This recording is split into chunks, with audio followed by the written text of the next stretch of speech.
Ok, empiezo a grabar aquí. Eh, Vamos a ver.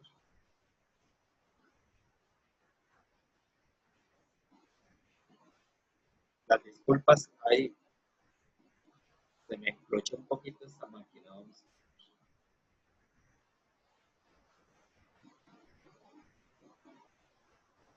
Ahora sí. Ok, chicos.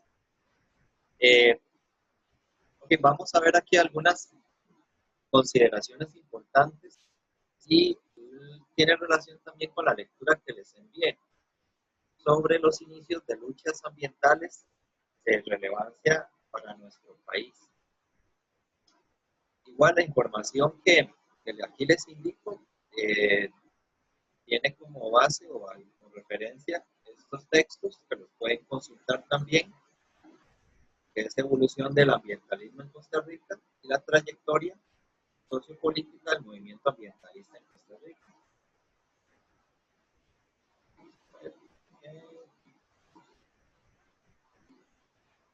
¿Qué definimos como un movimiento social? Como lo hemos estado también viendo, hay una fuerza movilizadora, hay una necesidad de cambio, hay una necesidad de modificar alguna estructura en el ámbito económico, social, cultural, etc. Entonces, a eso le denominamos movimientos sociales. Los movimientos sociales, pues, no sé si han notado, eh, hay mucha euforia, eh, mucho movimiento que se está dando en muchos países. Hay situaciones de cambio importantes. Ahorita, pues, el más sonado, pues, es con el tema de luchas raciales en Estados Unidos. Pero también hay movimientos fuertes en el tema ambiental. Los movimientos sociales, por supuesto, que generan cambio, y ese es el objetivo principal de ellos.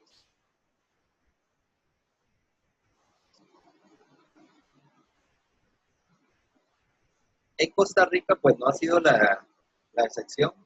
Costa Rica tiene una historia de movimientos y luchas ambientales importantes. Hay una gran variedad de organizaciones que están en este sentido, dando el esfuerzo por eso.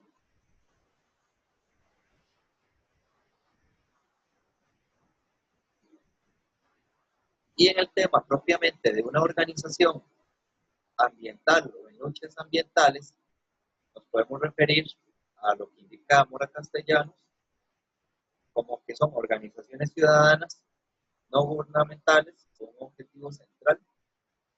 Ahí estamos hablando de lo que es tienen algunos aspectos de las problemáticas más importantes del país, de forma paliativa, de forma resolutiva, ojalá, pero que también generan estudios. En este caso, por ejemplo, la Universidad de Costa Rica ha sido un actor importante en generar estudios para varias luchas ambientales. Mencionamos, por ejemplo, el tema de contaminación en acuíferos, cerca de plantaciones piñeras. El tema de la academia ha sido importante en estas luchas de comunidades. La Universidad Nacional ha hecho esfuerzos importantes en el tema también de aspersión de agroquímicos en bananeras. Entonces, estas dos organizaciones, generalmente lideradas por población civil y apoyadas por actores como la academia, pretenden eso, hacer un cambio significativo en las estructuras más formales del gobierno, estructuras políticas y generar legislación. ¿Sí me escuchan, verdad?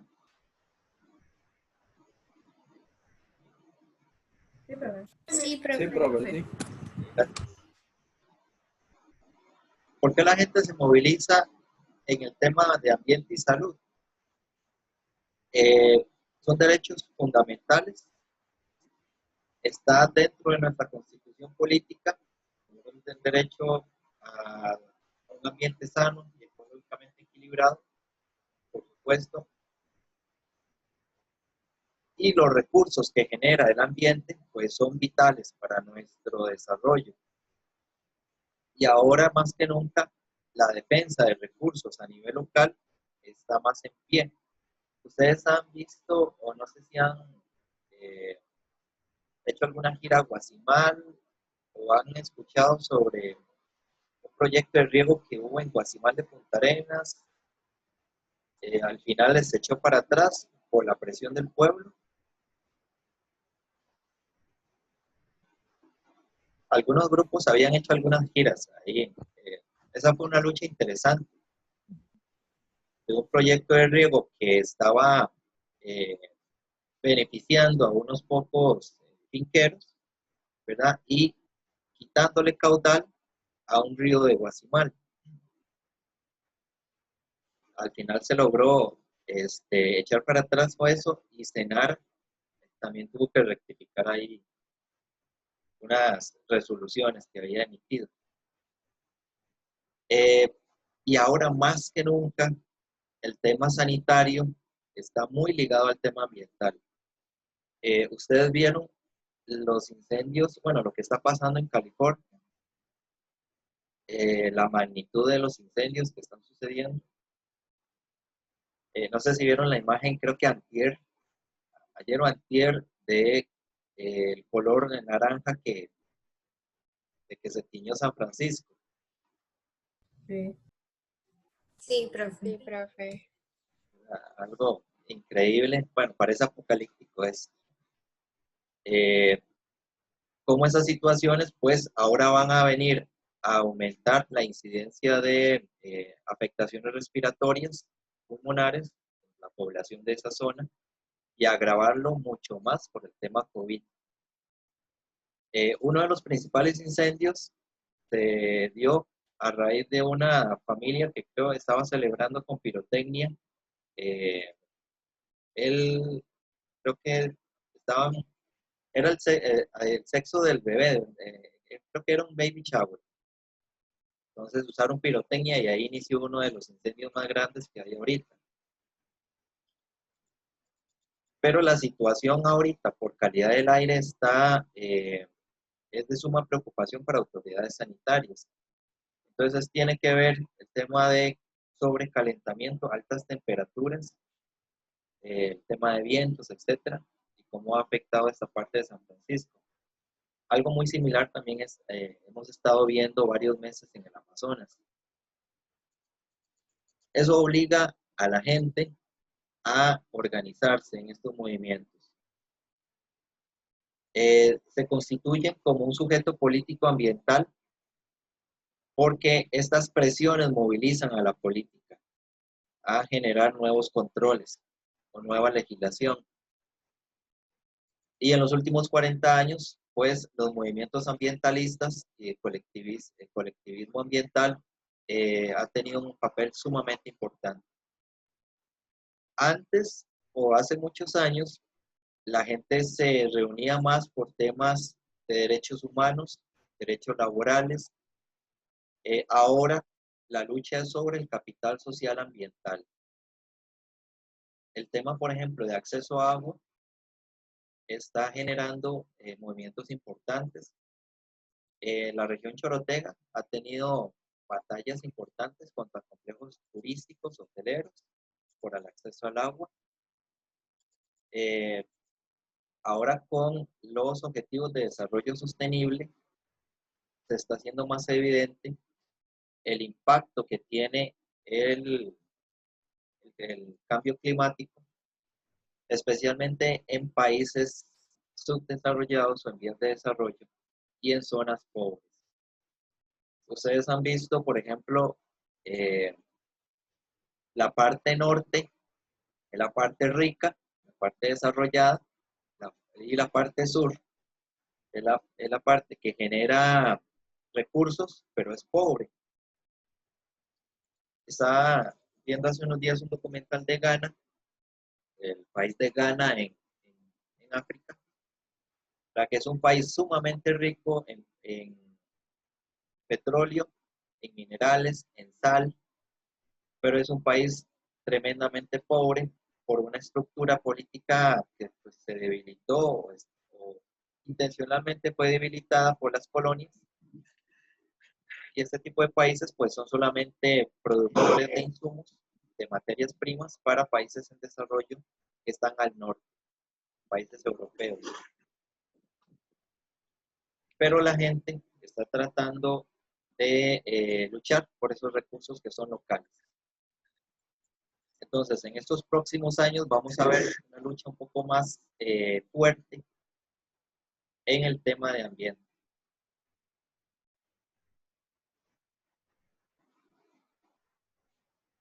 Algunos aspectos importantes que legitiman estas luchas ambientales y esta organización de grupos ambientales. Por supuesto, la Cumbre de Río en Estocolmo en el 72, la Cumbre de Río de Janeiro en la Agenda 21 en el 92. Vamos a los Objetivos de Desarrollo del Milenio que evolucionaron a los Objetivos de Desarrollo Sostenible y Río más 20. Bien. Ha sido un poco difícil con los Objetivos de Desarrollo Sostenible porque los países que tienen más incidencia y más peso en esta crisis climática, valga la redundancia, China, Rusia o Estados Unidos, pues no han dado pues el mejor soporte que se quisiera.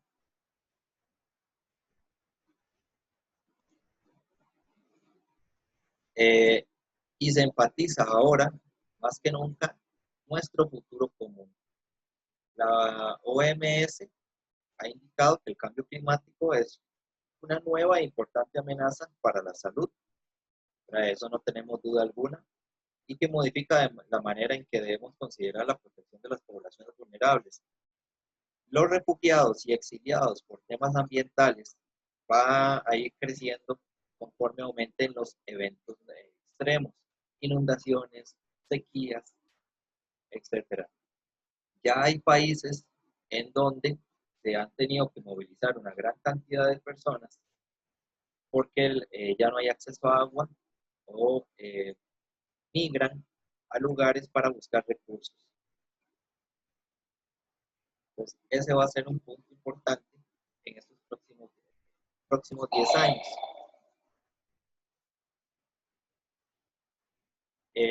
Sí preocupa ahorita el tema pues a nivel mundial está concentrado en COVID y en la reactivación económica. No obstante, los eventos climatológicos extremos están siendo cada vez más intensos y lo que es la desaparición de grandes masas de hielo también empieza a verse más evidente. Ustedes han escuchado, sí, del permafrost en Rusia. O el permafrost. Sí. Okay. O el permafrost en las zonas que habían estado congeladas. El permafrost es suelo congelado, que ha estado ahí por miles de años. En Rusia especialmente es una gran cantidad de materia orgánica acumulada por siglos que se está derritiendo. Eso también libera grandes cantidades de gas metano por la descomposición de la materia orgánica. Pero es una masa sumamente increíble de gas metano que se libera. El proceso parecía que iba lento, pero se está acelerando. Eso, por supuesto, va a afectar nuestras condiciones y estilos de vida actuales. Bueno, el tema también de la generación de residuos sólidos, desde la década de los 50, que sintetizamos la famosa esta molécula compleja de carbono a base de petróleo, que llamamos plástico, pues ahora se nos ha convertido en un dolor de cabeza, eh, y ha generado un impacto que a veces no se puede medir en los océanos y en nuestras cadenas alimenticias.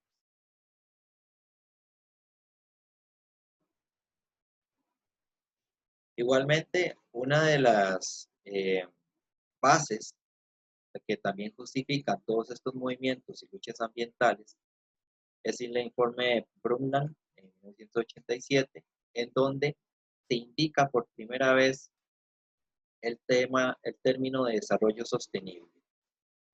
¿Verdad? Y hablábamos también del futuro común para para las generaciones futuras. Entonces, ese equilibrio entre ambiente, economía y sociedad que genera el desarrollo sostenible, buscaba desde ese año, desde los años 80, ver de qué forma no agotábamos los recursos existentes en el planeta para mantener ese desarrollo, pero sin comprometerlo para futuras generaciones. El tema es que año con año, pues agotamos los recursos del planeta mucho más temprano. Acabamos de agotar los recursos del planeta hace unas semanas, entonces es complicado, pero esa es la lucha que tenemos que dar desde la carrera y desde todas las instituciones en ese sentido.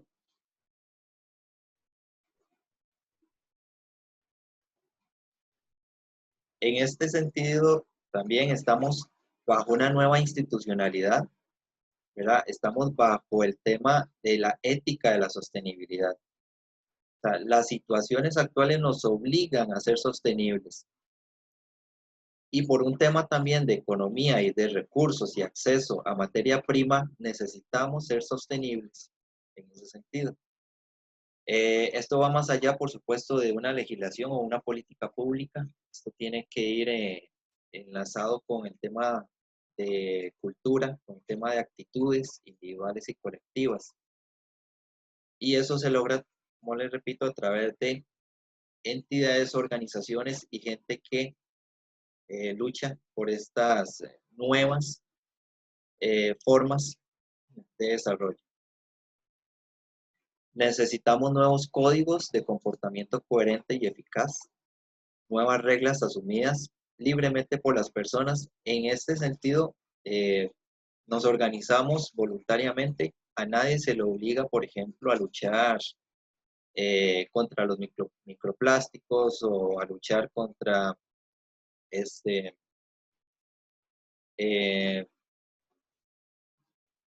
por ejemplo, el tema de productos transgénicos, ¿verdad? Es una lucha asumida con total libertad. Identificamos nuestra propia identidad como ciudadanos, consumidores, y también hay que gestionar nuevos productos. El ritmo de desarrollo, pues ahorita no, tiene que ir variando, ¿verdad? Y el consumidor tiene un poder importante en eso, en exigir nuevos cambios en la forma en que consumimos los productos. Por ejemplo, aquí vamos a ver ustedes eh, qué nuevos comportamientos, o bueno, o tal vez ya han tenido algunos comportamientos en el tema de protección ambiental o en el tema de salud han ustedes adoptado. Por ejemplo, yo aquí trato de separar en la medida de lo posible lo orgánico. Y yo no volví a botar cajas de leche ni esas cositas, yo las separo. ¿Qué más hago? Estoy pensando y ya estoy buscando conseguirme una rasuradora de estas metálicas, de las que usaban antes, con navajilla de metal, para ya irme quitando de las navajillas desechables plásticas. Pero no sé, ¿qué acción? Pero es una muy buena inversión. Eso es todo, profe. Sí. Ya. Aquí también separamos los desechos, lavamos latas, las cajas de leche. Yo me compré un desodorante que es rellenable, entonces nada más compro la bolsita y no tengo que comprar todo el coso de plástico duro. Y también me compré una de esas prestobarbas, pero que son metálicas, que nada más se le cambia la cabecilla. Exacto. Entonces, ahí va. Son caras, pero no he tenido que volver a comprar de las otras y duran un montón, son más resistentes que las desechables. Sí, exacto. Ya yo encontré donde venden las Presto Barbas metálicas. Entonces, ya ahí mandé a traer una. Eh, bueno, y ahora, por supuesto, va a entrar a regir la prohibición contra el estereofón. Entonces, eso se obliga también a muchas empresas de alimentos a sustituirlo por otros productos. Eso también genera nuevos encadenamientos y nuevos emprendimientos. Hay empaques de comida que están hechos a base, creo que de yuca, eh, de fibra vegetal, etcétera. Entonces, estas presiones al consumismo, pues obligan a cambiar la forma en que hemos estado consumiendo cosas. Y la Igualmente, ley sí, a prohibir el plástico en Costa Rica, ¿se aprobó, no se aprobó, está en proceso o no sabes? okay, sí, La lo ley que, ajá. de prohibir el plástico de un solo uso. Por temas legales, o sea, no podemos prohibirlo, porque eso estaría violentando el libre comercio, lamentablemente. Eh, a las municipalidades se les había indicado hacer acciones para incentivar ser cantones libres de plástico de un solo uso, pero son acciones voluntarias. Eh, Igualmente hay una presión importante de la industria del plástico. Es una industria bastante grande y fuerte que está ligada a la industria del petróleo. Entonces, no podemos eliminar completamente el plástico de nuestras vidas. Lo tenemos en medicamentos, lo tenemos en medicina, lo tenemos en aspectos electrónicos, etc. Pero lo que sí se está tratando de hacer es que se reinvierta o se reconviertan ciertos materiales y nosotros también evitemos consumir algunos. Los vasitos de agua desechables, pues eh, ese tipo de prácticas irlas quitando.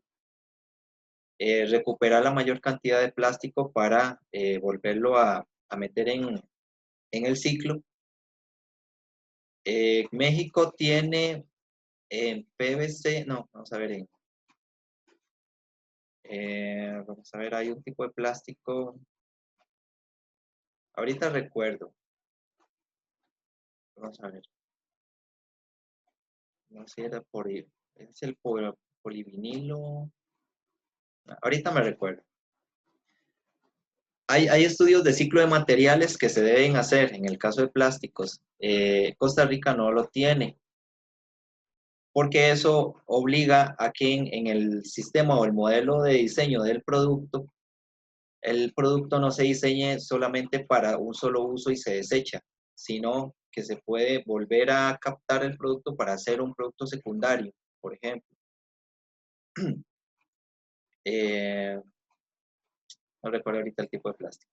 En México, por ejemplo, recuperan las botellas de gaseosas, bebidas, etcétera, que es plástico de grado alimenticio, y lo reconvierten para ya botellas para uso de desinfectantes u otros productos que ya no son para consumo humano. Entonces, hacia eso vamos. Pero sí, el tema es más de conciencia sobre el plástico de un solo uso. Y lo que se le pide a las empresas, especialmente las públicas, es que disminuyan su consumo de plástico de un solo uso. Por ejemplo, en licitaciones públicas, comprar menos productos plásticos o que sean reutilizables, etc. Y bueno, un avance importante fue ahora que se va a eliminar el plástico de un solo uso en parques nacionales. Está bien. Eso sí se puede hacer porque es un activo del gobierno, del Estado, y ellos pueden tomar esa decisión. Pero lo que sí se está obligando y presionando a la industria del plástico es a que sea un poco más eficiente en sus productos y que se trate de recuperar la mayor cantidad de los productos que ellos elaboran. Lo que se llama internalizar las externalidades.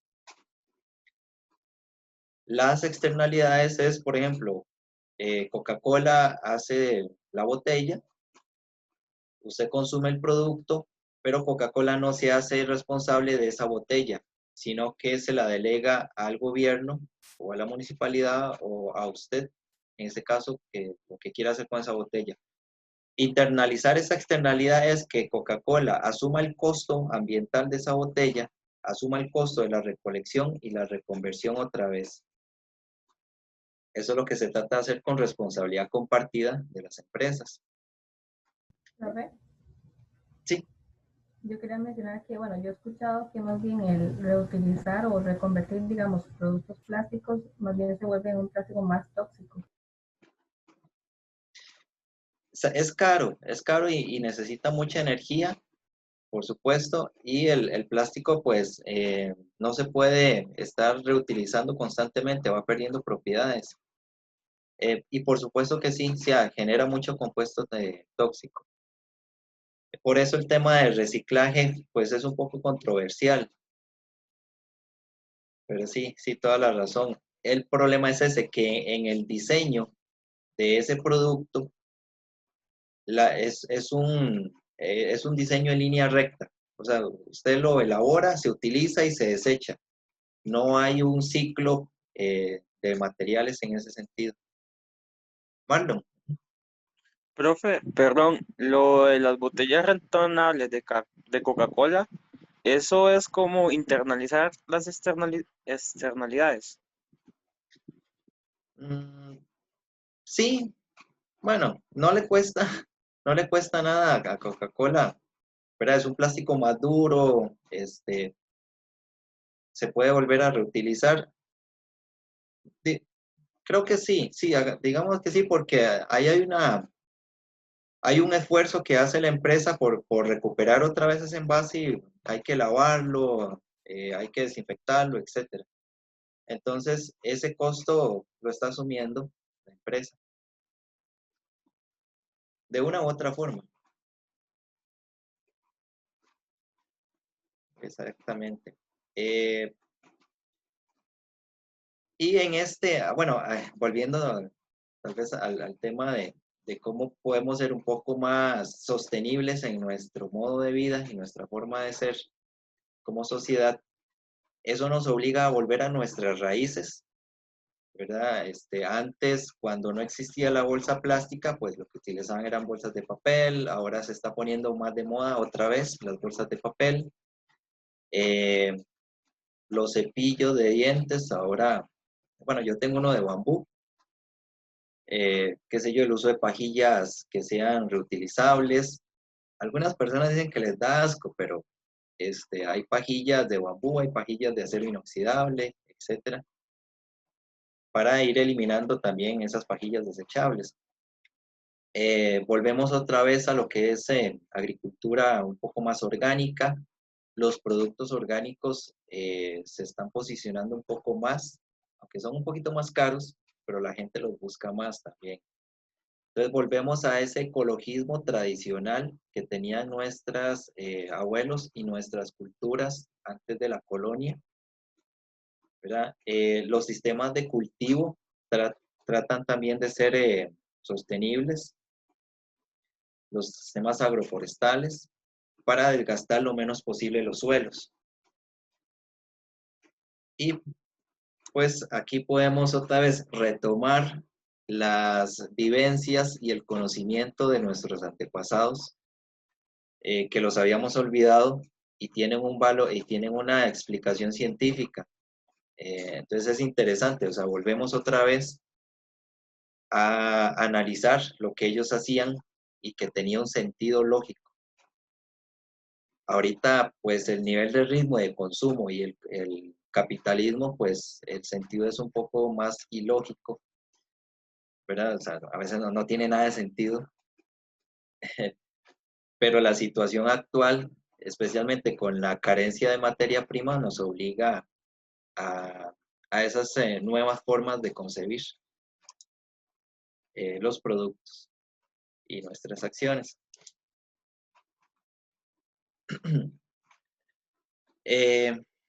¿Por qué estamos redescubriendo todo esto? ¿Verdad? Porque estamos, por supuesto, íntimamente ligados con nuestro entorno. No podemos separarnos de nuestra condición de ambiente. Entonces, si el medio ambiente está mal, pues también la economía va a estar mal. Las principales luchas ambientales empezaron en el país en la década de los 70. Uno de los primeros, de las primeras organizaciones que se fundaron para luchas ambientales fue el Comité de Defensa del Patrimonio Nacional y la Asociación Costarricense de Conservación de la Naturaleza, ASCONA. También nacieron en esas décadas. Recordemos que la década de los 70 fue de mucho movimiento ambiental, especialmente después de la Conferencia de Río. Y, por supuesto, hay luchas sumamente importantes que son un hito. Ustedes han escuchado de Alcoa, esta empresa de aluminio que se quería instalar en el país en esos años. Ascona y la CPDN, igual junto con las universidades, la Universidad de Costa Rica jugó un papel importantísimo en esto, tuvo una lucha feroz para traerse abajo una ley que iba a suscribir el gobierno de Costa Rica con una empresa, creo que estadounidense, de aluminio, para extraer aluminio aquí en el país,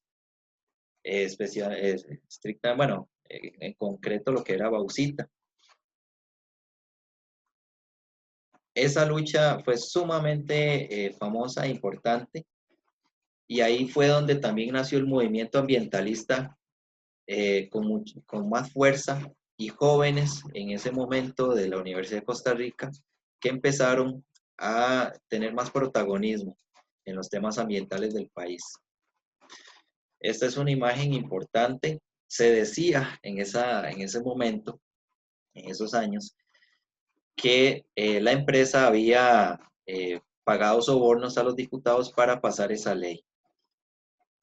Ese rotulito que ustedes ven ahí, diputados, how much,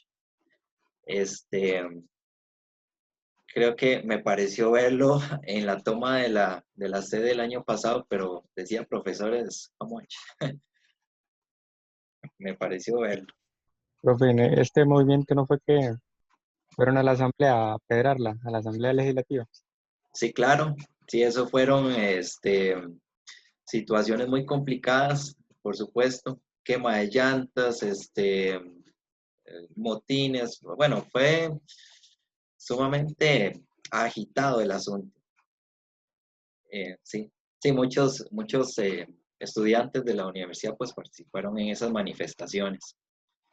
Pero la lucha era justa porque se estaba prácticamente dando regalías a la empresa y la empresa iba a venir a explotar bauxita aquí sin ningún beneficio para el país. Entonces, y muchos de esos tratos pues se negociaron por debajo de la mesa. El fundador del movimiento ambiental ecologista en Costa Rica, don Ricardo Quesada López, este caballero, fue el que inició y fundó el movimiento ecologista y el Comité de Defensa del Patrimonio Nacional el 24 de abril del 70. Y ahorita vamos a ver algunas luchas sumamente importantes que en lo personal yo nunca imaginé que eso pasó en esos años, y si no hubiera sido por este caballero y ese movimiento, pues tendríamos una Costa Rica muy diferente a la que tenemos ahorita. Igual el movimiento estudiantil tuvo un impacto sumamente positivo en esto y fue un gran baluarte. Algunas luchas importantes de estos movimientos ambientalistas a inicios de los 70. Tenemos, por ejemplo, la denuncia del comercio y explotación de arqueología nacional y la recuperación de piezas arqueológicas, ¿verdad?, que estaban en California. Prácticamente por años Costa Rica ha sido saqueada en su historia colonial precolombina, y hay grupos que se dedican a tratar de rescatar estas piezas arqueológicas que están generalmente en colecciones privadas. El tema es que sale costoso también recuperar nuestras piezas arqueológicas. En el 74 hubo una fuerte campaña contra intereses que pretendían convertir Isla del Caño en un casino. Bueno, cuando yo vi eso, yo como un casino en Isla del Caño. O sea, ahorita es impensable, pero en ese momento, en el 74, esa era una opción que se estaba manejando.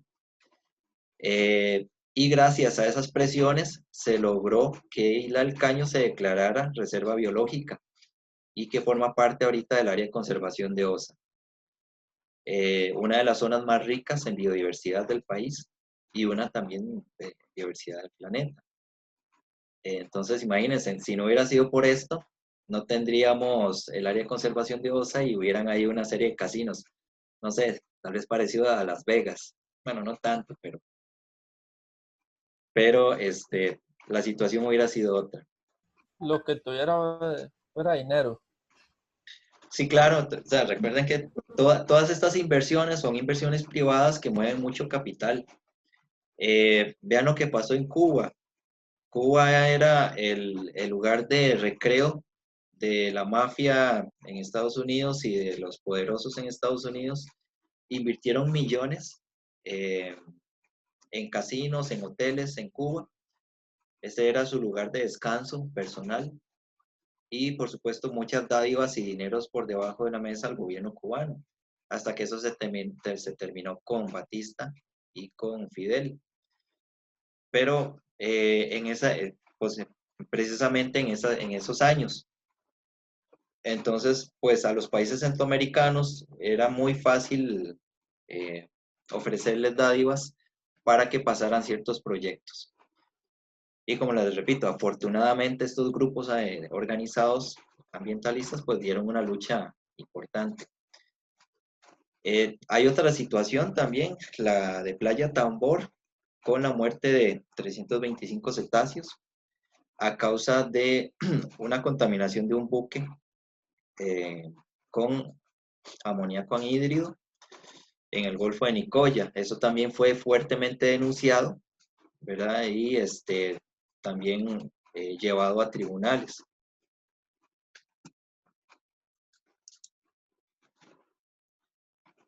Las campañas que se hicieron en la parte de protección de especies, la protección de la tortuga verde en el 79, ¿verdad? Que también fue una campaña muy fuerte en la Asamblea Legislativa para lograr un decreto para protegerla. La primera comisión investigadora que determinó la contaminación precisamente de aguas en el Golfo de Nicoya y el mar patrimonial en el 77. Entonces, imagínense aquí, en el 76 se generó esa contaminación que mató a muchas especies y gracias a esas luchas, en el 77 se instauró esa comisión investigadora. También tenemos lo que es emisión de argumentos ecológicos jurídicos para derogar la ley 5500, que permitía o iba a permitir la construcción de oleoductos interoceánicos que atravesarían el país. Entonces, volvemos también, o sea, el impacto, especialmente en esos años, en donde no estaba tan bien definido el tema de impacto ambiental,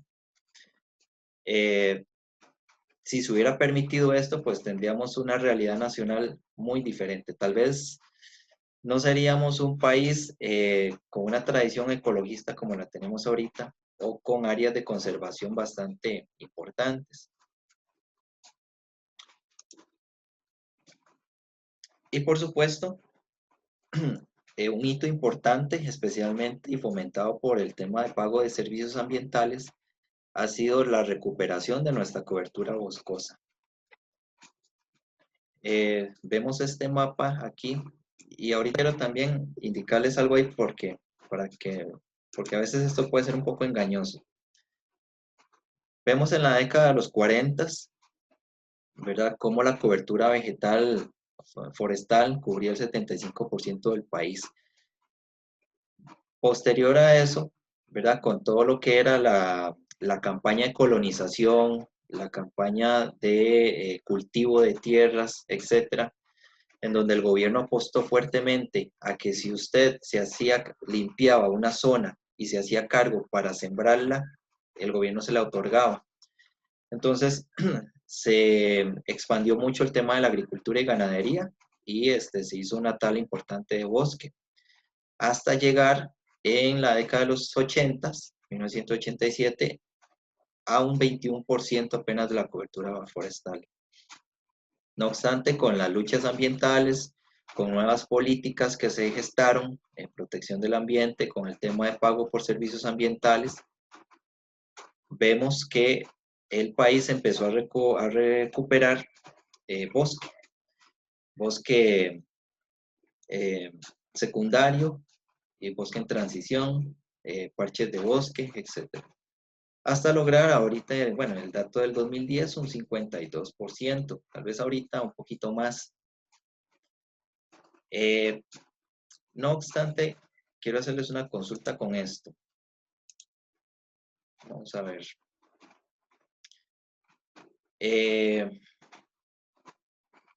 Nosotros, el país tiene un stock importante en activos naturales. Incluso ahora se está discutiendo el tema de por qué no explotamos gas y petróleo aquí también. Que eso se las trae, porque no, los estudios no son muy rigurosos sobre qué tanto petróleo o gas tenemos en el país. Pero hay otros recursos que son naturales que generan oportunidades de desarrollo. El tema del recurso hídrico, el tema del recurso madera, por ejemplo. Si ustedes ven esta imagen, que es de la cobertura forestal un poco más detallada, hay unos cuestionamientos que indican que esto no es en sí bosque. Mucho de esta cobertura tiene que ver con plantaciones. Plantaciones, por ejemplo, de teca, plantaciones de piña o de banano, que hacen maquillar un poco el tema de que hemos recuperado cobertura forestal. Eso es una discusión que ahí está. O sea, yo se las dejo ahí, pero sí es importante analizar. No todo lo que se ha recuperado es bosque. Recuerden que hay muchos propietarios de fincas que el Estado, pues como les paga por hectárea, han dejado que la finca se recupere sola, o han optado por cultivos forestales a gran escala. El tema de la teca dura aproximadamente, para un buen grosor del árbol, unos 10 años. Después de eso, pues se corta y ahí van naciendo las próximas plantas. No sé qué opinión les merece esta parte. Como les digo, a veces es un poco engañoso el tema de la cobertura forestal. Profe, Sí. con respecto a la teca, yo tenía entendido, digamos, que una vez que se usara un campo para sembrar esto, no se volvía como a regenerar, porque al caer las hojas como que tapaban la lluvia y no hacía como que la tierra tuviera de nuevo minerales que le ayudaran. Entonces yo entendía que no se podía volver a sembrar nada más después de que se acabara toda la teca. Sí, creo que era como que no se podía sembrar otras especies que no fuese teca. Al igual que con los cipreses, como que intoxican la tierra. Algo así tenía entendido yo también. Yo también había entendido que la teca como que, no sé, como que soltaba algo y no dejaba que nada a su alrededor creciera. Entonces tal vez eso afectaría como las propiedades del suelo. Sí, con la teca no estoy seguro si genera alguna afectación al suelo. Como es un monocultivo, por supuesto no va a dejar crecer otra especie. Eso es totalmente cierto. El tema del ciprés, creo que como acidifica. Ese sí estoy seguro que las hojas acidifican el suelo, entonces no permite que crezca otro tipo de vegetación. Y pues sí, con el tema de la teca, como le digo, cuando se hace el corte, hay unas versiones de ingenieros forestales que ellos dicen, bueno, el impacto está equilibrado porque lo que absorbe el árbol joven en CO2, ¿verdad? Se equipara con lo que se corta después, que ya queda ahí consignado en el árbol, y para que sigan creciendo, desarrollándose las nuevas plantas. Pero es un tema, como les digo, que merece ahí la discusión. Los monocultivos sí, no permiten otro tipo de vegetación que crezca. Entonces, si no es el mismo árbol que ya tiene acaparado los nutrientes del suelo, pues lo será el control humano a través de insecticidas, control de maleza, etcétera, que se haga. Pero sí, es exactamente. Afortunadamente, por lo menos tenemos resguardados parques nacionales importantes, sumamente estratégicos. Braulio Carrillo tiene una riqueza acuífera enorme que pudiera suplir al gran área metropolitana en caso de que fuera necesario. Esa gran reserva pues está protegida por ley, por dicha.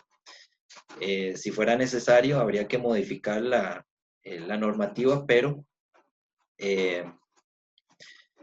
es una salvaguarda que tenemos.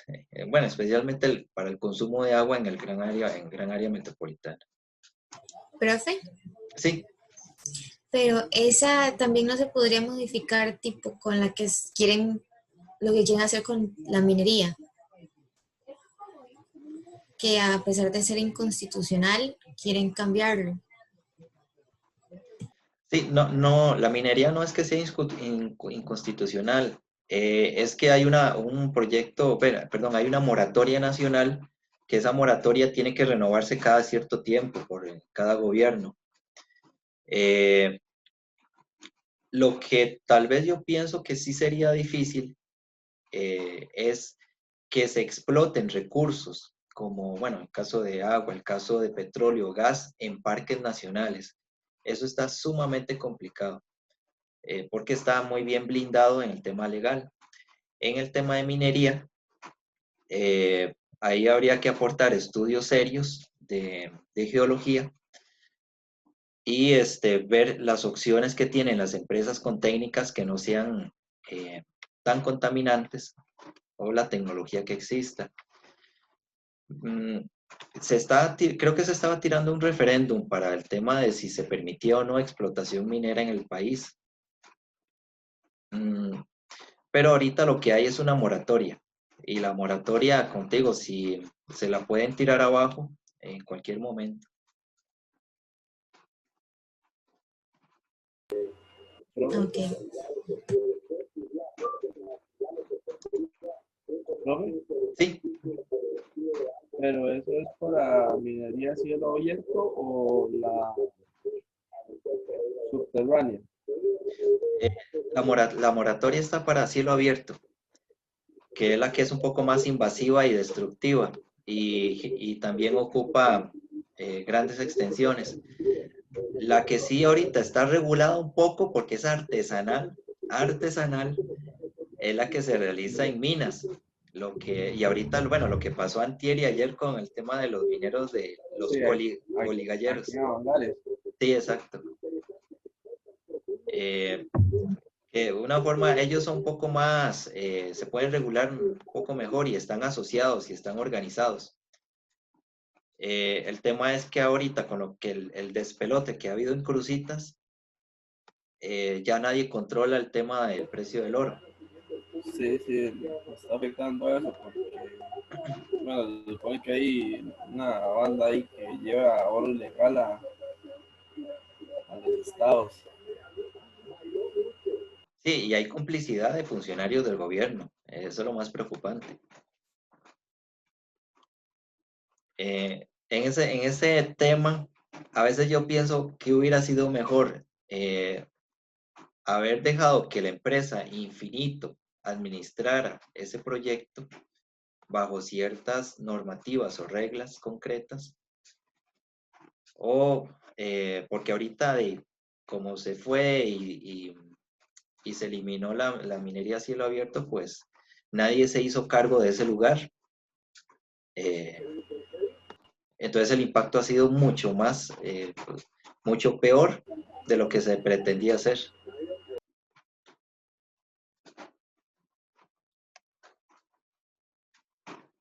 Pero sí, es interesante. Por supuesto, los recursos naturales generan movilización social, ¿verdad? Eso está más que evidente. El tema agua, el tema minerales, ahora que estamos hablando, el tema vegetación, etc. ¿Qué reacciones tendría el ser humano ante satisfacción de necesidades? O sea, nosotros como seres humanos buscamos, por supuesto, satisfacer necesidades básicas, ¿verdad? Alimentación, techo, abrigo, etc. Si no tenemos acceso a agua, pues vamos a tener que movilizarnos. O sea, nuestra naturaleza y nuestro instinto de supervivencia nos obligan a eso. Entonces, de una u otra forma, nos vemos obligados a organizarnos para cuidar de nuestros recursos naturales o exigir, ¿verdad?, el acceso a ellos. Esto es lo que les hablaba de Guasimal, del río Veracruz, una organización importante que se hizo en esa comunidad, ¿verdad? Y dio frutos importantes, tanto así que echaron atrás varias concesiones que había dado Senara para explotar este río y le estaban quitando mucho más del caudal ecológico que le correspondía. Se estaban abusando con el caudal que le estaban extrayendo el río. Entonces esas luchas pues dieron frutos, por dicha. Yo recuerdo hace algún tiempito, que yo a veces paso por ahí mucho, ver la cantidad de tubos de canalización para riego que ya se habían comprado, pero una millonada. Y gracias a la presión de los vecinos, de recursos de amparo, etcétera, pues se logró detener el proyecto. ¿Ustedes no han ido de gira a Guasimal? Bueno, el año pasado. No, No, profe. No, profe. No. Bueno, esperemos que en algún momento retomemos las giras. Ojalá el otro año. Son importantes. Profe, una pregunta. Estaba leyendo un día de estos sobre una noticia que creo que es una concesión, que iban a aprobar una concesión para una empresa estadounidense para poder extraer de manera industrial arena del río Tempisque. Ujú. Esa es una reserva ecológica, ¿no? Mm, O es sectorial, digamos, ciertas partes de ese río es que está protegido. ok. Bueno, esa no lo he escuchado, vieras que no lo he escuchado. Sería interesante buscarla. Y los ríos, o sea, todos los cuerpos de agua superficiales y subterráneos son propiedad del gobierno. El río es propiedad del Estado, igual que el cauce y hasta el punto de inundación del río. Igual, si uno perfora un pozo, pues tiene que pedir un permiso porque esa agua subterránea también es estatal. Entonces, creo que por ahí debe ir el asunto. Sí, para explotar ahí la margen de un río o extraer material como arena o piedra, sí se necesita una concesión por parte del gobierno. Habría que ver si ese tema de esa empresa, no, hasta ahora la escucho.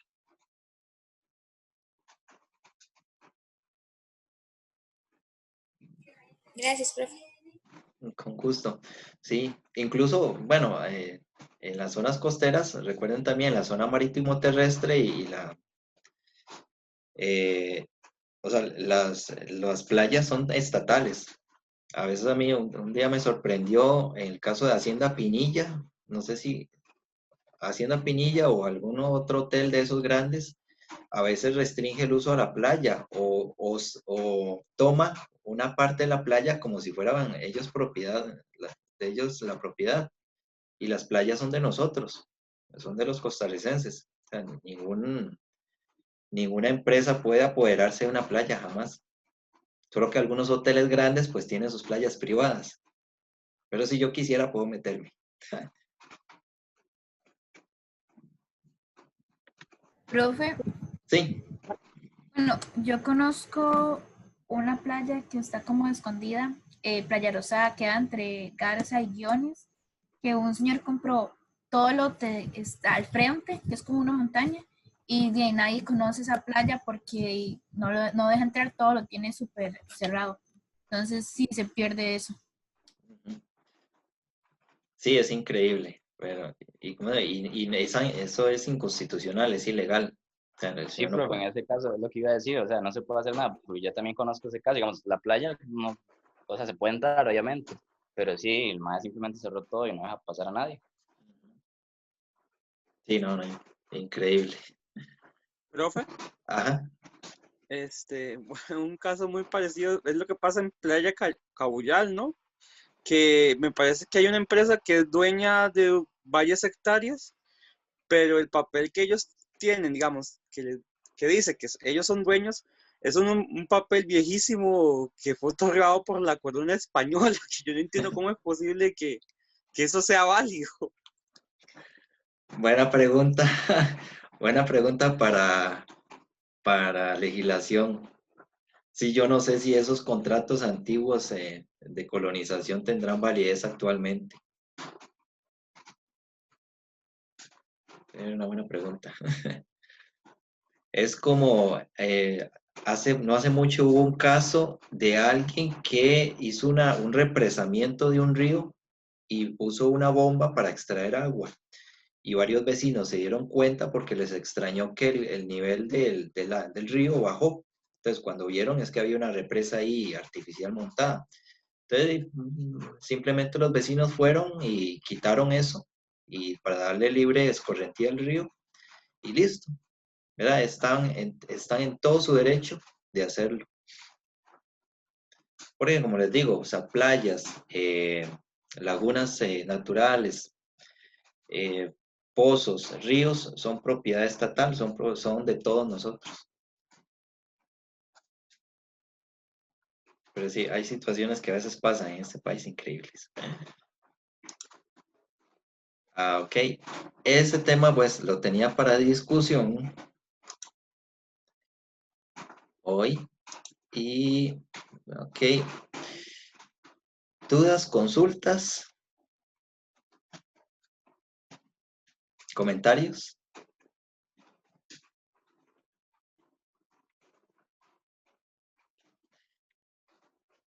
Ok, con esto vamos a enriquecer un poco más la discusión con los temitas que les dejé de algunas situaciones o eventos. Son en la parte nacional e internacional para discutir sobre la legitimación de esas poblaciones, ¿verdad? A pelear por impactos ambientales que se han dado, especialmente de la parte de la empresa privada hacia la población. Recuerden que el interés público está por encima de intereses particulares. Entonces, aunque este país tiene varias deficiencias en la parte legal, pues aquí eso sí es muy claro y aunque se vaya a juicio, sí se han dado avances importantes. Lamentablemente en otros países latinoamericanos, este tipo de situaciones en donde la empresa privada abusa de su poder y arrebata recursos a las poblaciones, pues a veces se queda en nada. Vean el tema de esta muchacha, Berta Cáceres, que era una activista ambiental, fue asesinada y pues nada pasó. Fue asesinada por empresas porque ella estaba en contra de una represa hidroeléctrica y callaron su voz. Igual eso es muy común en otros países. Aquí tenemos ese derecho a exigir y a manifestarnos, etc. Aunque sí han habido asesinatos de activistas ambientales, pues no es lo común, ¿verdad? El tema de, ¿cómo se llama este muchacho? El que protegía las tortugas, que lo habían encontrado muerto. La de los líderes indígenas también, profe. Sí, pero no me ¿No era que acuerdo se cómo se llamaba llama, Jairo? pero Jairo. aquí se han matado varios líderes indígenas por lo mismo. Jairo. Sí, Una noticia que lo habían matado en la propia casa después de como un debate que hubo con gente ahí importante y que lo llegaron a matar a la casa al líder indígena. ¿sí? Y él estaba luchando por el derecho de la tierra, de su población. Lamentablemente se da aquí en Costa Rica, pero no tan extremo, o sea, o no tan frecuente como en otros lugares. México es terrible, Guatemala ni para qué, Salvador, Honduras, ¿verdad? Ser activista ambiental en estos países a veces es tener una sentencia de muerte segura. Igual que ser periodista en México es una profesión bastante peligrosa. Ok, chicos, entonces vamos a quedar claros para el próximo viernes. Ahí para que investiguen esos temas, para hacer un poco de discusión y seguir tocando el tema de movimientos ambientales, ¿verdad? Y la intención de la lectura es cómo inició todo esto, de esas luchas importantes que han logrado rendir frutos y tener una legislación ambiental fuerte y rigurosa en nuestro país.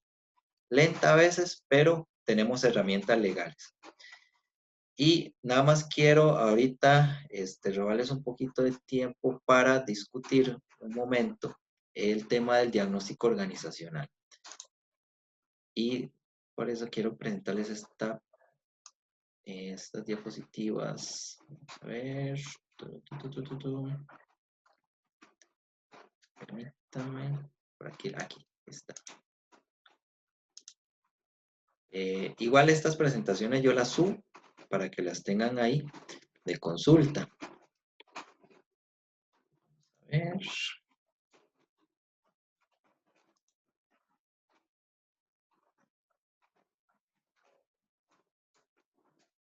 Ok. ¿La pueden ver ahí bien? Sí, profe. Ok. Sí, Sí, profe. Sí, pero Vamos rápido en esto, para no aburrirlos mucho en esto. Algunos componentes de las organizaciones, el diagnóstico organizacional. El diagnóstico organizacional se hace para ver fortalezas o debilidades, oportunidades, bueno, FODA. Y a veces es bueno que lo haga un ente externo a la organización para identificar opciones de mejora. Algo parecido, pues ustedes estarían realizando, ¿verdad? En las organizaciones que se les asignaron. El diagnóstico organizacional básicamente es un conocimiento de la organización como tal. Como las organizaciones hemos visto que son dinámicas, crecen, ¿verdad? Se expanden o mueren, etc. También necesitamos estarla revisando su dinámica constantemente. Para eso es el diagnóstico. ¿Qué es lo que buscamos en el diagnóstico organizacional? Oportunidades de mejora, innovación o prepararse ante el entorno, ante amenazas que hayan en el entorno. Y por supuesto, el criterio y el aporte de salud ambiental que ustedes le den a esas organizaciones, eso es también lo más importante del trabajo final. Ese diagnóstico pues provee, por supuesto, información para los directivos, para tomar decisiones, para negociar, etcétera, con actores, con profesionales, con asociaciones.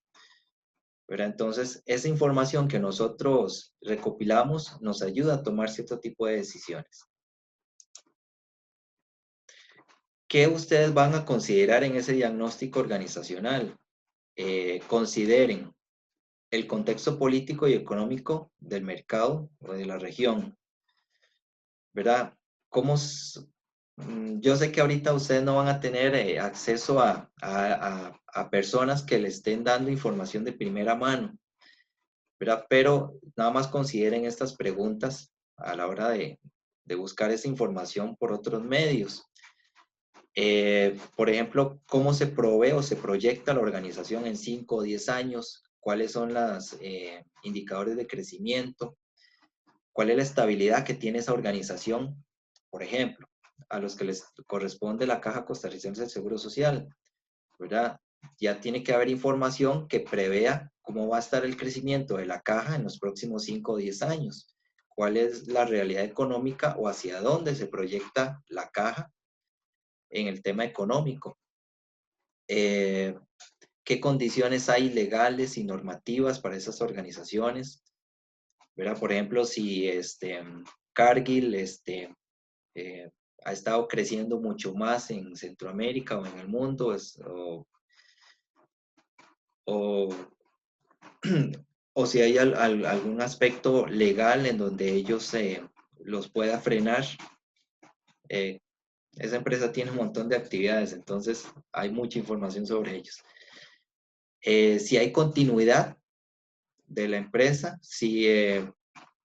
cuál es el consumo interno, ¿verdad? Que favorece o no a la empresa. Si hay incentivos para las actividades que ellos desarrollan, cuáles sectores que vienen mostrando un crecimiento sostenido, si hay nueva normativa que las pueda afectar a ellas, a estas empresas o a estas organizaciones. Entonces, son preguntas ahí que pueden considerar. Las creencias de la dirección y objetivos perseguidos, los objetivos estratégicos de la organización, es importante. ¿Quiénes son los líderes del segmento? ¿Quiénes son los líderes actuales de esas organizaciones? ¿Cuáles son los puntos fuertes de esas organizaciones? ¿Qué debilidades pueden tener? ¿Cómo se ve esa organización en ese segmento o en su nicho de acción? ¿Cómo esa organización se ve o cómo pueden ustedes prever que esa organización puede evolucionar en los próximos 5 o 10 años? ¿Verdad? Y, como les digo, si pueden conseguir los objetivos estratégicos de la organización, excelente. ¿Qué otra condición merece el diagnóstico organizativo? El clima laboral interno y la visión de la organización, ¿verdad? ¿Cómo trabaja esa organización? ¿Cómo se fomenta el trabajo en equipo en esa organización? ¿Qué acciones tiene para fomentar ese trabajo en equipo? La cultura organizacional. ¿Qué tipo de directivos hay ahí en la empresa? ¿Verdad? Si es una estructura piramidal en donde hay un gerente que es el que manda todo o es una junta directiva. Revisen si, por ejemplo, las empresas motivan a sus empleados o hay acciones sociales para ellos, premios, bonificaciones, cuestiones así. Cómo también esa empresa cuida a sus clientes, ¿verdad? Cómo informa también a sus clientes de lo que hacen. ¿Qué tiene que ver con la satisfacción del cliente? ¿Verdad? Por ejemplo, ustedes se podrían preguntar, bueno, la Caja Costarricense de Seguro Social, ¿cómo le llega a los clientes, ¿verdad? A nosotros los pacientes. ¿Qué proyectos tiene para facilitarnos la atención?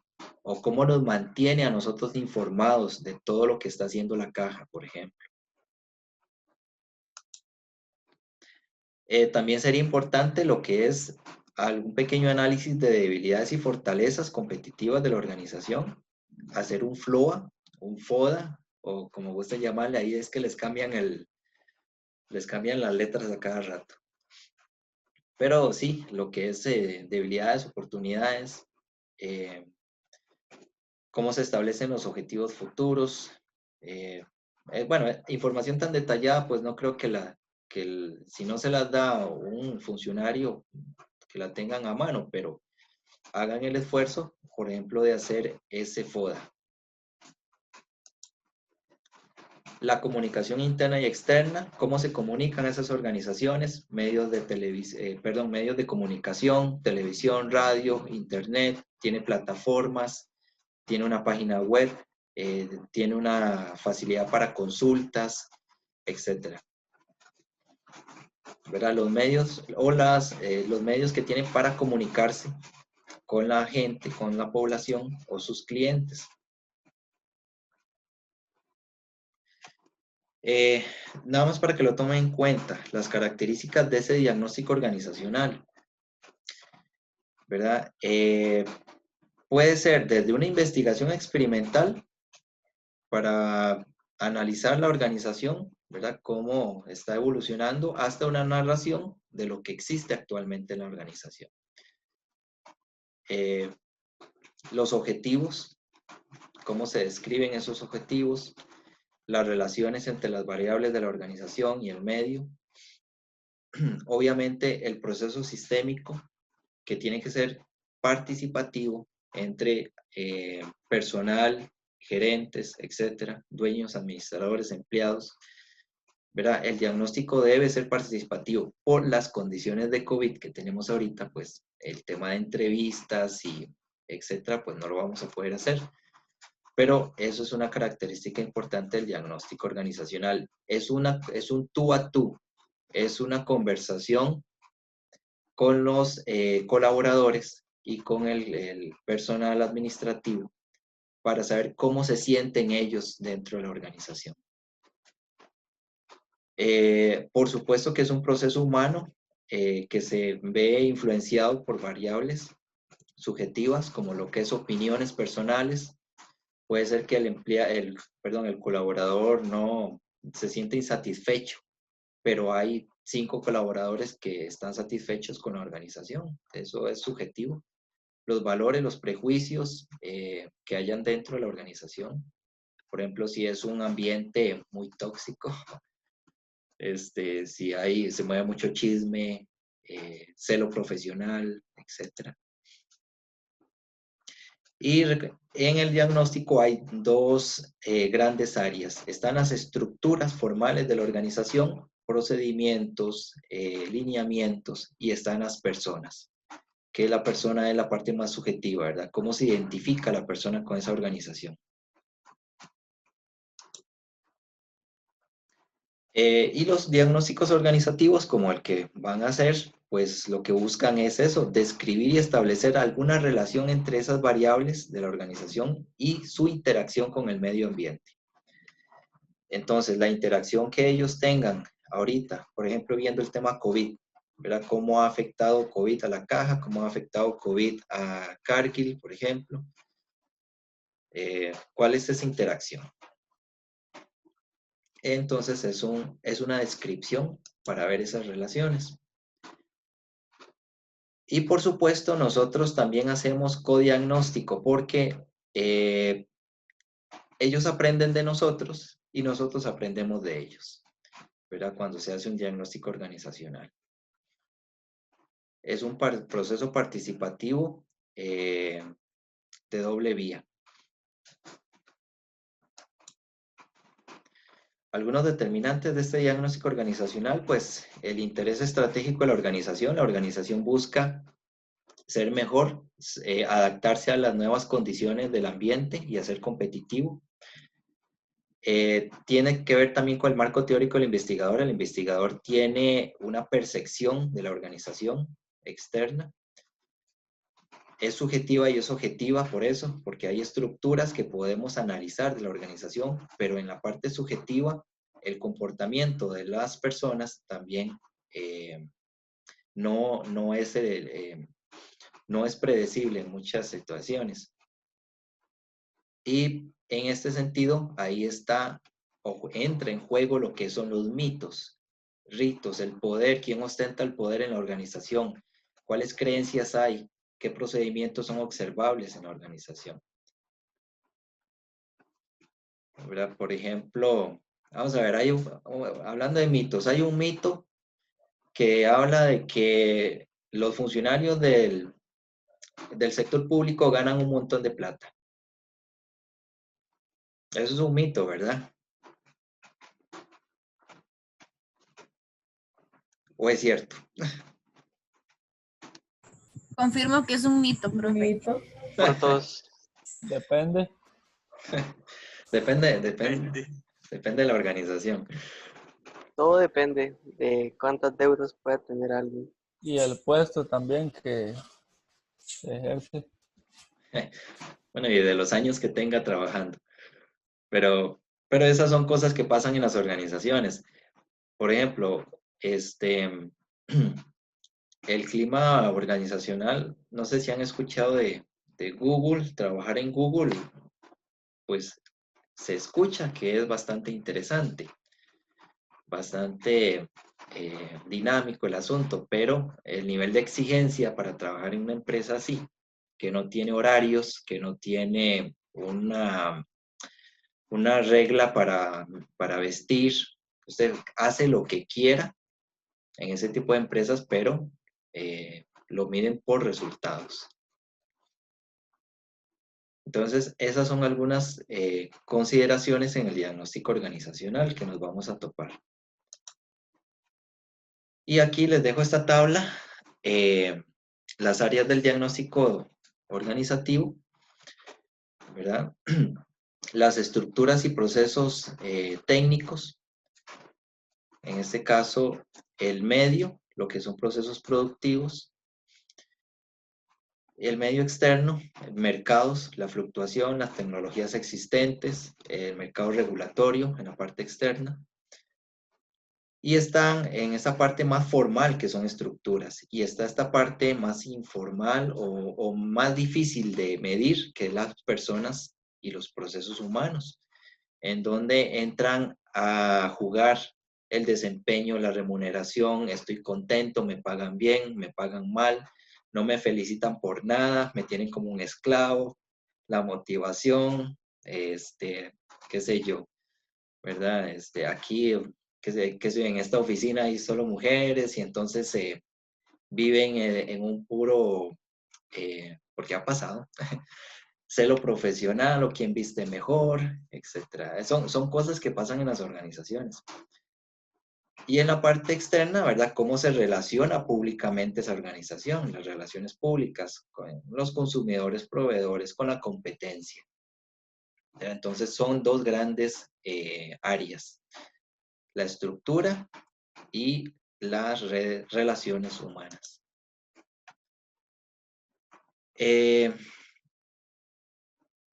Y por supuesto, ¿cuándo debo hacer un diagnóstico organizativo? ¿Cuándo es necesario? Pues cuando la empresa necesite cambios urgentes, cuando necesite adaptarse a una situación X. Ahorita con el tema COVID, muchas empresas tuvieron rápidamente que adaptarse o perecer. Ahora se está hablando de que muchas empresas ya no van a volver a abrir, ya un cementerio de empresas prácticamente, pero las que lograron sobrevivir es porque urgentemente necesitaron aprender de su entorno. Por ejemplo, ahora estaba hablando con alguien de la Cámara de Turismo ayer y el tema de hostel, el de mochileros, ese es un sector y para quien vivía de esa actividad de mochilero, ¿verdad? De aceptar gente y meter varios desconocidos en un solo cuarto compartido, eso ya no es factible ahorita, porque el cliente busca un lugar privado y busca aislarse en burbujas con sus familias. Entonces, el típico mochilero, pues por mucho tiempo ya no se va a volver a ver. Entonces, ¿qué pasa con un hotel que su actividad principal era esa? Va a tener que reinventarse o cerrar. Entonces, es interesante a causa de la pandemia. En los diagnósticos organizacionales, el tema de la ética es importante porque nos están confiando información. El año pasado con el grupo anterior yo les recalcaba mucho esto porque las empresas les estaban dando información para analizar, entonces hay que ser respetuoso con eso, no exponer situaciones o si un colaborador los ve a ustedes como una forma de desahogo, ¿verdad? Y les cuenta cosas de la organización que no se siente satisfecho, hay que tener la privacidad y la ética para guardar esa información bien. Y la confianza que se logre con el investigador, ¿verdad? Para accesar a esa información valiosa. Que ustedes sean amenos, colaboradores, conversadores, que generen confianza a la persona a la cual están preguntando las cosas. Y por supuesto, siempre tenemos que tener en cuenta la buena intencionalidad de las partes. Ustedes en estos tipos de trabajos, la intención es académica para lograr obtener información para un trabajo y ustedes van a retribuirle esa confianza a la organización con un trabajo bien hecho, con buenas conclusiones, bien redactado, ¿verdad? Etcétera. Entonces, eso aparte es importante. Y por supuesto la confidencialidad en el caso de entrevistas. Ok, como digo, insisto en la parte de confianza. Ahorita pues no es el caso porque no podemos desplazarnos a las organizaciones, pero siempre es importante tener esto en cuenta. Entonces, en resumidas cuentas, chicos, el diagnóstico organizacional conlleva un contexto o medio ambiente de las tareas de la organización, cuáles son sus objetivos estratégicos, los individuos, cómo están esos individuos o esos colaboradores dentro de la organización, el tema de motivación, el tema de comportamiento, ¿están satisfechos o no están satisfechos? Los grupos y equipos que se hacen en las organizaciones, puede ser que en una empresa contabilidad no se lleve para nada con proveeduría, ¿verdad? Que sean enemigos. O puede ser que contabilidad haga partidos de papi fútbol con proveeduría todos los viernes. Eso es parte de la organización. Las tecnologías que utilizan ellos, si tienen acceso a tecnologías o no, o están muy desfasados en eso. Eso puede ser una conclusión a la que ustedes puedan llegar. ¿Quién genera liderazgo en esa organización? Si es liderazgo o si es solamente una persona que manda, que da órdenes nada más. Si hay conflictos, después vamos a ver los roles de poder y la comunicación interna que hay en esa organización, correos internos, si es por WhatsApp, ¿verdad? Si hay grupitos de trabajo, por ejemplo, y yo sé que a ustedes les pasa con los famosos grupos de WhatsApp.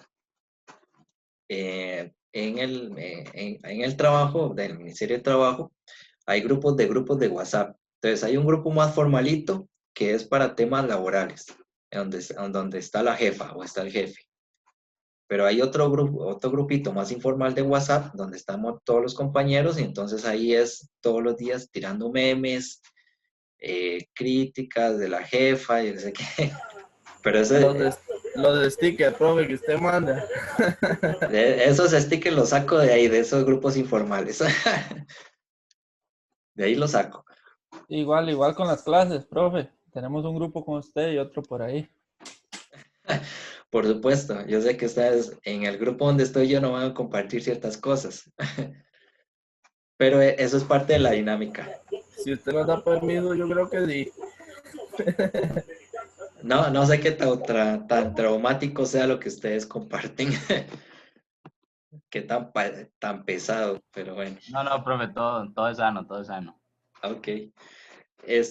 Pero esa dinámica que les cuento pasa en las organizaciones y eso también es motivo de análisis, ¿verdad? Porque este tipo de grupitos informales es una forma también de desahogo de las cosas que usted no le puede decir al jefe porque está ahí metido en el grupo, pues las dice en otros grupos donde sí lo puede hacer. Nunca falta el sapo que ahí le enseña todo al jefe. Posiblemente. Hay que tener mucho cuidado de los integrantes de esos grupos. Puede haber un espía. No, eso es delicadísimo. No, y se los digo porque sí, a nosotros nos pasó. Teníamos un grupo de trabajo de la región y, no, vamos a ver. Sí, no, perdón, era un grupo de gestores ambientales y habíamos metido un montón de gente y nos estábamos haciendo una crítica, era una crítica constructiva contra los médicos. Pues resulta que no sabíamos si había un médico ahí metido en ese grupo. Entonces se hizo ahí un polvorín hasta el punto de que la región nos dijeron que no hiciéramos grupos de WhatsApp para temas laborales. Bueno, fue ahí una regañada que nos hicieron, pero había un espía ahí. Entonces hay que tener cuidado en grupos de trabajo lo que uno pone. Puede ser peligroso. Eso sería, chicos, entonces les dejo las presentaciones. Eso del diagnóstico organizacional es para que lo vayan masticando, para ir buscando esa información. Y no sé si hay dudas, consultas.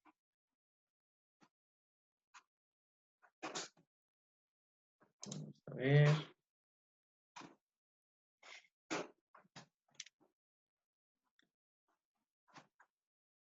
El castroso, ¿quién es el castroso? Ah, ya, el impostor. Ok. Sí, esas. Tengan mucho cuidado ya cuando están en un trabajo con lo que dicen y escriben. Todo puede ser usado en su contra. Pero bueno. Ok, si no hay dudas, consultas, si no cualquier cosa me escriben y nos estaríamos viendo el otro viernes con las presentaciones de los temas y también tocando otro tema importante sobre actores sociales. Disculpen, a veces se me va el tema de tocar. Un profesor nos había dicho en una exposición, teníamos la muletilla de decir, a nosotros nos tocó. Y el profesor nos decía, ¿pero dónde lo tocaron? Y bueno, ahí nos correspondió. Entonces, a veces se me va esa Puede palabra. pasar, sí. Se me va. Pero está bien, chicos. Entonces, les deseo un buen fin de semana. Cuídense mucho. ¿Cuándo una partidita? ¿Una partidita de qué? De cartas. No, Ah, profe. profesor, fue un juego que, bueno, no sé qué tengo de ser, que se llama Among Us, no sé cómo se dice muy bien.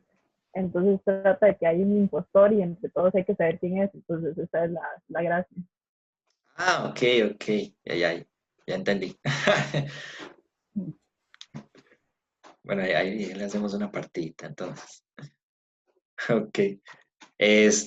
Bueno, buen fin de semana a todos y cualquier duda o consulta, pues quedo ahí disponible para ustedes. Bueno, profe, Gracias, hasta luego. profe. Hasta luego. Profe, Gracias, profe. Hasta luego. Chao. Profe, buenas noches. No, profe, pura vida.